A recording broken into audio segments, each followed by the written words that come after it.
Good morning mga kamanok. So ito yung ating bagong mga ano ngayon, sisiw. Yung mga kulay itim na to, yan yung mga parawakan Russell, matatapang. Ito mga malaki,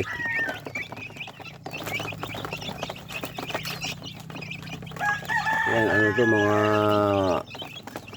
2 linggo pa lang, 2 weeks old. Ito namang ano, itong mga malaki na to, nasa ano yan, 1 month. Pero mas matapang itong mga parawakan na ano, 2 weeks old.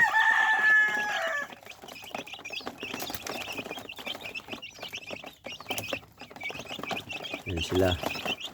Ito yung ating bagong pararamihin ng mga lahi, yung mga parawakan na yan. Matitibayan sila sa sakit, tsaka mabibigat ang timbang yan. Yan,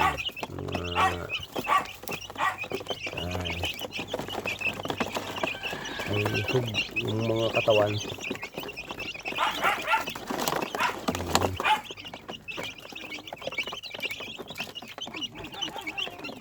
Yan sila. So yung sa kabila, meron tayo yung sa kabila. Yan, laki na. Yan. Ito parawakan din ito.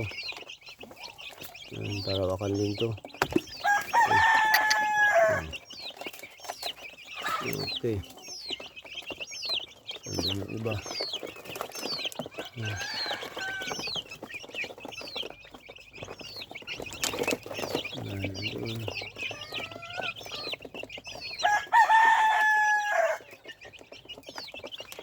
Ito yung ating mga maliliit.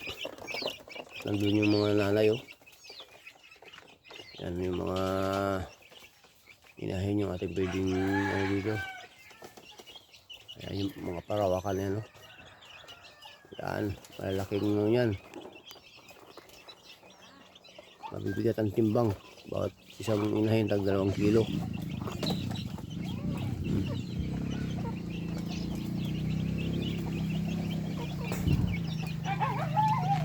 Ayan mga kamanok, meron tayong bagong ano, sisiw.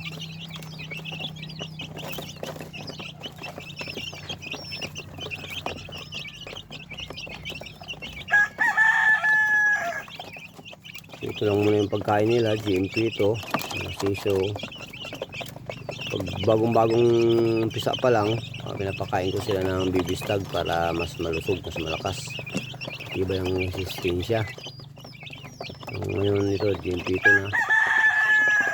Malaki na sila. Yan yung ating mga bagong lahing ano, Russell parawakan yan, eh. Matatapang. Natatalo nila itong mga malalaki na to. Napapatakbo nila. 2 weeks old pa lang yan sila. May video ako na ano, nagsasalpukan sila.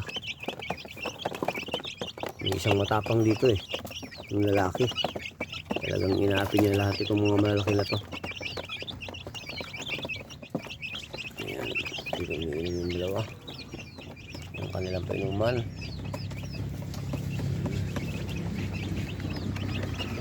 Okay, punta natin yung ibang ano natin, mga kamanok sa labas.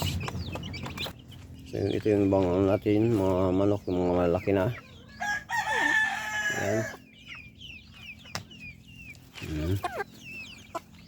Ayan sila. So net lang ginawa natin ganito para sinilagyan ng dito yung pakainan nila sa labas para ano, hindi nila makahig-kahig yung kainan nila. Lumulusot naman yung kanilang ulo. Ayan, so kaya ganyan yung ginawa natin, yung net. Tapos sabay yung PVC na malaki. Pwede rin kawayan. Ayan. Yan sila mga kamanok. So doon tayo punta sa kabila. Kabilang side yung ating mga malaki na.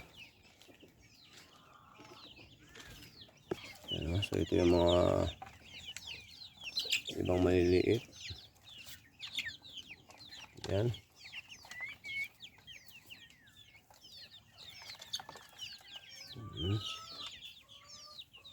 Okay. Tandang tayo dito. Ayan.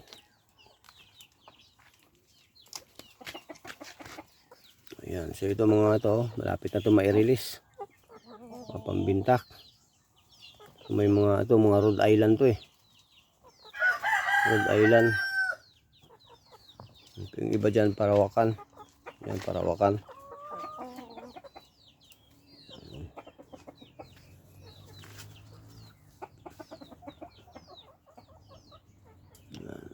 So ilan pa lang yung mga manok natin, mga kamanok. Sisimula pa lang tayo. So dito ganun din ang ginawa ko rito, yung kanilang kainan. So yan, kawayan sa labas. So ayan, lumulusot naman yung ulo nila dito para kumakain sila ganyan. Yun ang gawin nyo mga kamanok para hindi mahirap pagpakain. Hindi pasok ng pasok sa loob. Sa kanila nakakahig yung kanilang pagkain kapag sila busog.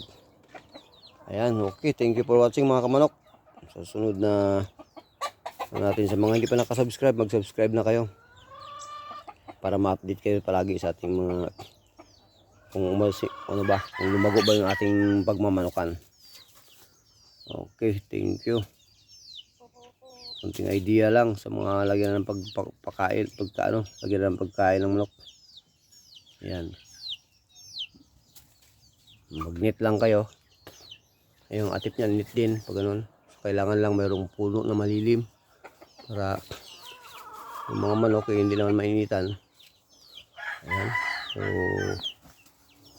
kahit nakabakod lang. Net. Net yung gamitin ninyo na ganito malaki ang butas sa malaki ang manok. At kahit yung katamtaman lang. Para yung ulo nila nakakalabas lang. Okay. Thank you for watching.